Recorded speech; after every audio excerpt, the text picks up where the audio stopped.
یہ وطن پر اپنی جان کیا دیں گے، وقت آنے پر امتحان کیا دیں گے، یہ تو خود غلام ہے امریکہ کے، ہمیں روٹی کپڑا اور مکان کیا دیں گے۔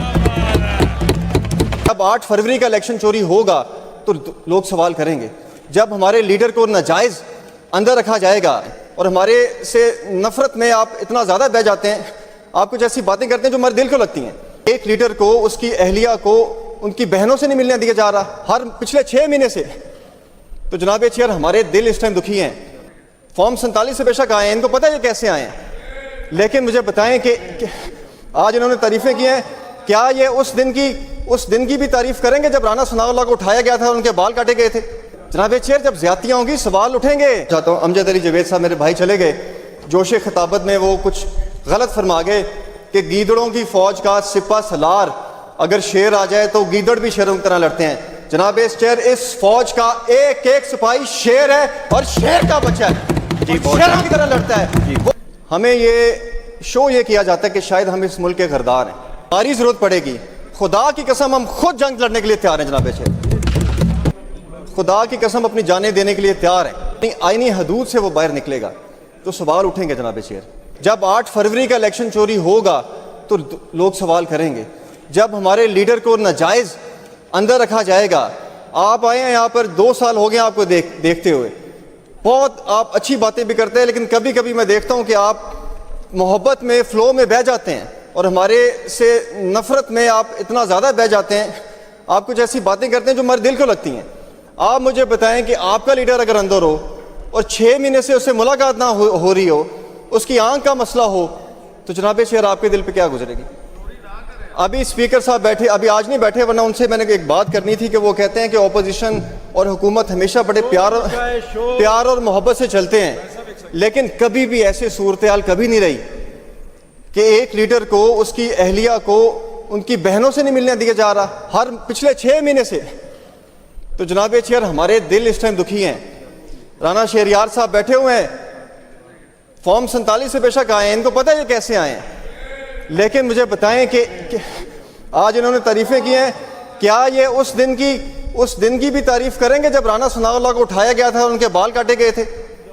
کیا ممتاز چاند صاحب بھٹو کی شہادت کو، بھٹو کی پھانسی کی تعریف کریں گے؟ جناب چیئر جب زیادتیاں ہوں گی سوال اٹھیں گے۔ احسن رضا صاحب مجھے بھی آپ پتہ ہے آپ یہاں پر کیسے آئے ہیں، کرنل ہاشم ڈوگر کے پاس اگر پی ٹی آئی کی ٹکٹ ہوتی آپ کبھی نہ جیت سکتے جناب۔ حب الوطنی کی باتیں کرنے والے، سر یہ ایک شعر میں حکومت کے لیے کہوں گا، یہ وطن پر اپنی جان کیا دیں گے، وقت آنے پر امتحان کیا دیں گے، یہ تو خود غلام ہے امریکہ کے، ہمیں روٹی کپڑا اور مکان کیا دیں گے۔ جناب امجد علی جاوید صاحب میرے بھائی چلے گئے، جوش خطابت میں وہ کچھ غلط فرما گئے کہ گیدڑوں کی فوج کا سپہ سالار اگر شیر آ جائے تو گیدڑ بھی شیروں کی طرح لڑتے ہیں۔ جناب چیئر اس فوج کا ایک ایک سپاہی شیر ہے اور شیر کا بچہ ہے، شیروں کی طرح لڑتا ہے، وہ کوئی نو لیگ نہیں ہے جناب چیئر۔ جی بہت شکریہ، فوج آخر بہت شکریہ۔ جی سنا لیں، چھوٹا سا شیر آپ سے سر دیکھیں، شیر سن لیں جی، شکوہ گلا تو نہیں شیر سنائیں جی۔ ایک جناب چیئر میں بات ضرور کرنا چاہتا ہوں کہ جب جو بھی سپاہی، جو بھی فوجی بارڈر پہ کھڑا جنگ لڑ رہا ہے ہم اس کی دل سے عزت کرتے ہیں، لیکن جب اپنی آئینی حدود سے وہ باہر نکلے گا تو سوال اٹھیں گے جناب چیئر۔ یہ نہیں ہو سکتا کہ آپ جناب چیئر پولیس والے جب بھی کسی قاتل کو پکڑتے ہیں، مجرم کو پکڑتے ہیں، ہم ان کو سلام کرتے ہیں، لیکن جب وہ اپنے حدود سے باہر نکلتے ہیں تو ہم سوال کرتے ہیں۔ اسی طرح ہر ادارے کو جناب چیئر ہم سوال ضرور کریں گے۔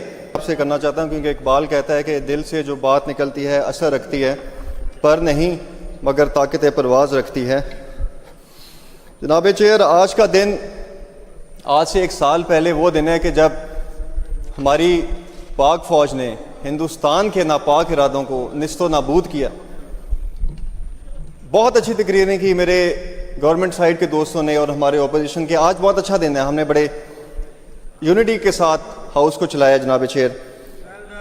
میں جناب چیئر یہاں پہ کہنا چاہتا ہوں کہ ایک گلہ اور شکوہ مجھے ضرور ہے حکومت سے، خاص طور پہ ہمیں یہ شو یہ کیا جاتا ہے کہ شاید ہم اس ملک کے غردار ہیں، شاید ہم اس فوج کے دشمن ہیں. جناب چیئر، اس ٹائم میرا کزن بلوچستان میں جنگ لڑا ہے جناب چیئر، اور آپ کو پتہ ہے روز وہاں پہ شہادتیں ہو رہی ہیں. کبھی کوئی کرنل شہید ہو رہا ہے، کبھی کوئی میجر شہید ہو رہا ہے، اور ہمیں کوئی پتہ نہیں کہ کسی بھی ٹائم اس کی خبر آ جائے. اللہ تعالیٰ اس کو لمبی زندگی دے. جناب چیئر، میں یہاں پر ایک بات کرنا چاہتا ہوں کہ اگر کبھی بھی ہماری فوج کو ہماری ضرورت پڑے گی، خدا کی قسم ہم خود جنگ لڑنے کے لیے تیار ہیں. جناب چیئر، جناب چیئر، ہم خدا کی قسم اپنی جانیں دینے کے لیے تیار ہیں، اور میں یہ سمجھتا ہوں کہ نون لیگ کے لوگ بھی تیار ہوں گے. ابھی ملک ارشد صاحب یہاں پہ میرے بھائی بیٹھے ہوئے ہیں، مجھے باہر ملے تو بڑے جذباتی ہو رہے تھے، کہہ رہے تھے کبھی موقع ملے تو میں خود بم باندھ کے ٹینک کے نیچے چلا جاؤں گا. اتنی ہمت حوصلہ ہے ان میں ماشاءاللہ. ہماری فوج سے محبت کرتے ہیں، ملک سے محبت کرتے ہیں، ہم بھی محبت کرتے ہیں.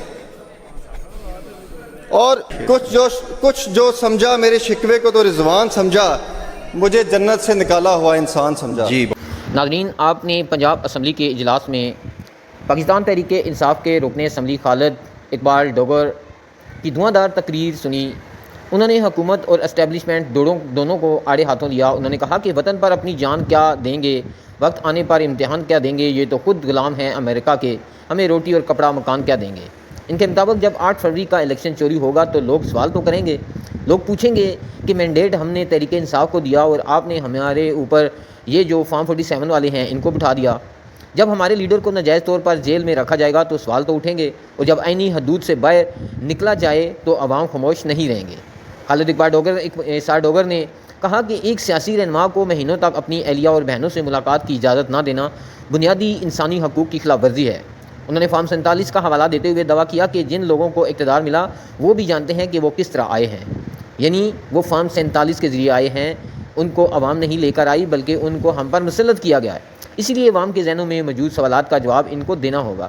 تقریر کے دوران انہوں نے ایک متنازع شعر کے تناظر میں وضاحت بھی کی کہ اس فوج کا ایک سپاہی شیر ہے اور شیر کا بچہ ہے، اور کہا کہ ان کی تنقید کسی ادارے کے جوانوں پر نہیں بلکہ آئینی حدود سے تجاوز کرنے والوں پر ہے.